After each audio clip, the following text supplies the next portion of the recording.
Hey, welcome back. We're doing circles, part 1, lesson 8, angles inside and outside. Okay, I love these arcs and angles unit. It's one of my favorite things. Let's go ahead and jump in to your note-taking guide. Okay, we have already covered these first two types of angles earlier in the unit, but let's review them so we can have everything in one spot so you can really identify them. Okay, remember the Where's Waldo? Well, Where's Waldo, remember, tells us to look where is the vertex of the angle in relation to the circle. So this one has the vertex at the center, and we know that the angle and the arc have the same measure. So if this arc or this angle is 100 degrees, then the arc measures 100 degrees. So let's do an example. So here's our angle, or here's our circle, and here's an angle, and let's say the angle measures 60, then we know the arc also measures 60. They are the same measure. Now let's look at the second case, which is the inscribed angle. Angles that are on the circle. On meaning the vertex is on the circle. Okay, the angle is half the measure of the arc. So you're going to take half the measure of the arc equals the angle. Okay, so let's do a quick example, and remember these are equal.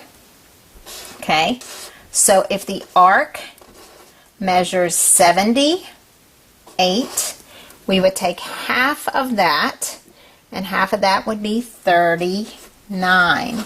So the angle is half of the arc.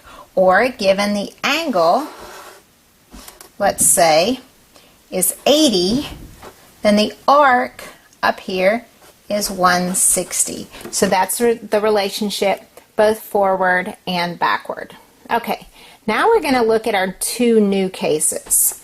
What happens if we have an angle that is in the circle but it's not at the center? Okay, I kind of call this a nomadic angle. It's wandering somewhere in the circle and it's not in the center. So we can't use that, the central angle one from up here at the top. We can't use that one.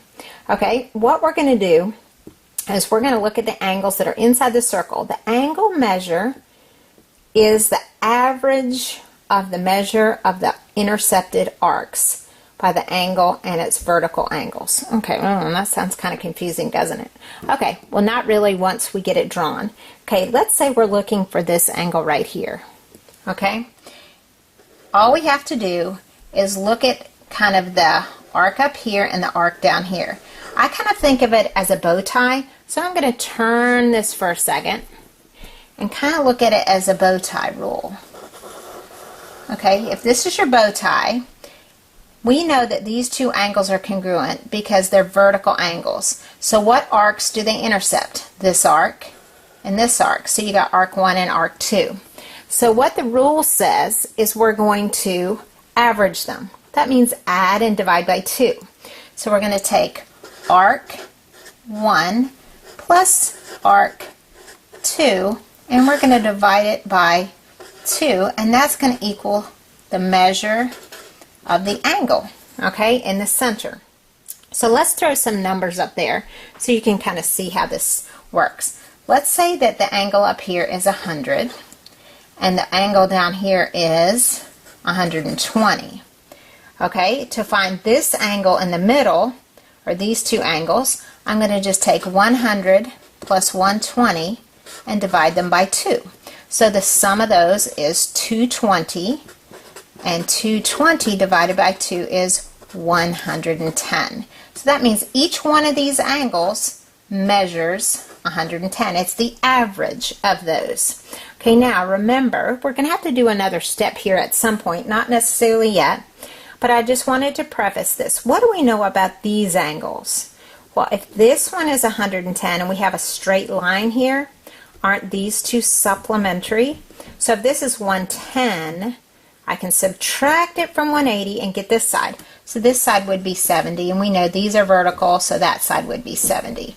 So anyway, just to preface that before we go on, because you're going to be solving some of those. But the main concept here is to find these angles, you add and divide by 2.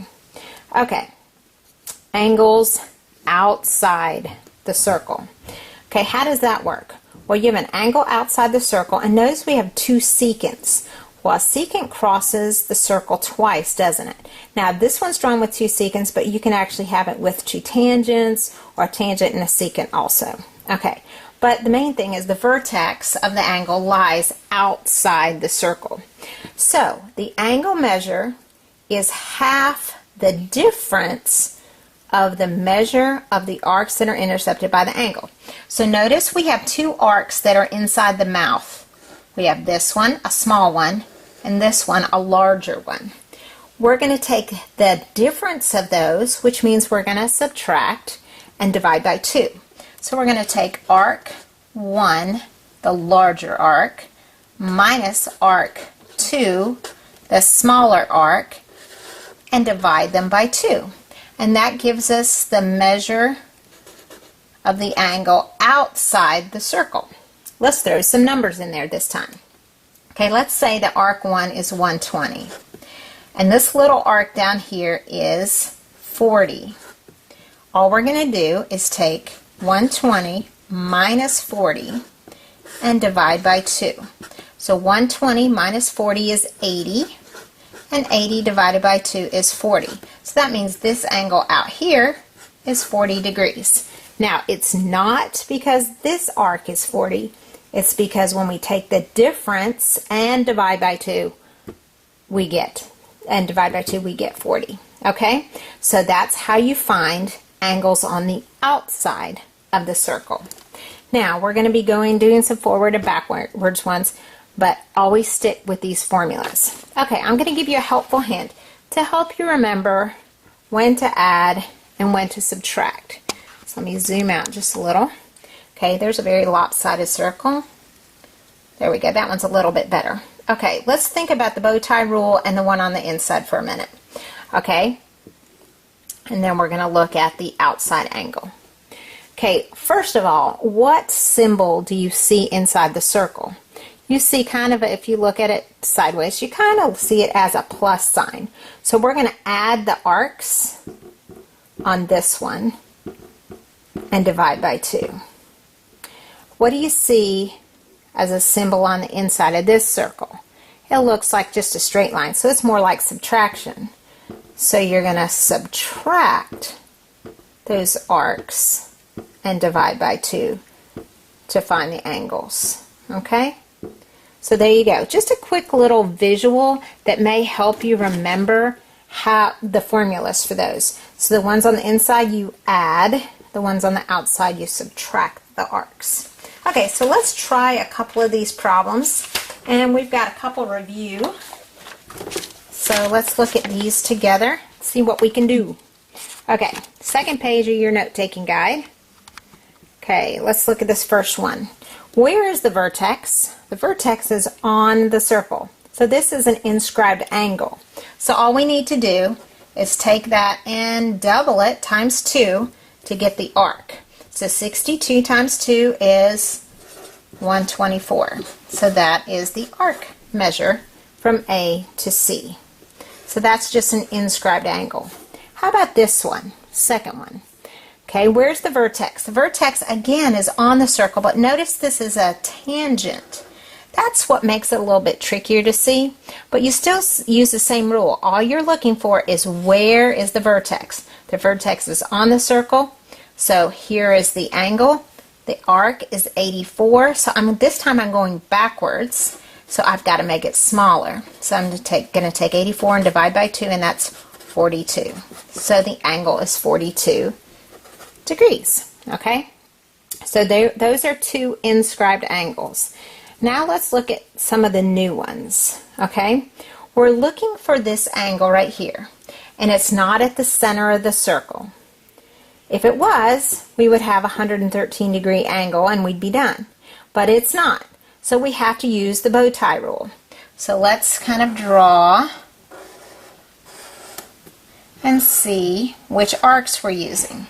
We're using the 93 and the 113. So since it's inside the circle, we're going to add the arcs. 113 plus 93. Then divide by 2. Always remember to divide by 2. So 113 and 93 is what? 210? No, 216. I'm grabbing my calculator because I don't want to make a silly mistake on my video. Let's see, 206. 206 divided by 2 is 103. So that means the angle is going to be 103 degrees. And we know that the vertical angle on this side is also what? 103. And if we needed to find its supplement, we could find these if we needed to, because we know these two add to 180. Okay, let's go to this one. We're looking for AD. Let's look at the bow tie rule here. Okay. This time we're given the inside angle, and we've got to find the arc. Remember, we add these two arcs together, divide by 2 to get the inside angle. So that means I'm going to have to call AD X, because I don't know that. So let's take the bow tie rule, X plus 84, all divided by 2 equals our central angle, 92, or our angle in the middle of the circle. It's not central, so don't quote me on that. Okay, so let's solve that by just doing a cross product. I like to stick the 92 over 1 and do a cross product. So 92 times 2 is 184. So let's jot that down. We got X plus 84 equals 184. Subtract 84. So X is 100. Okay? So that means this side is 100, so that arc is 100. Okay?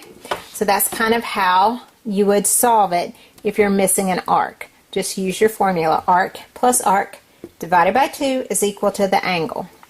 Okay, so those are the inside the circle, but not at the center. Now let's look at these last couple, okay?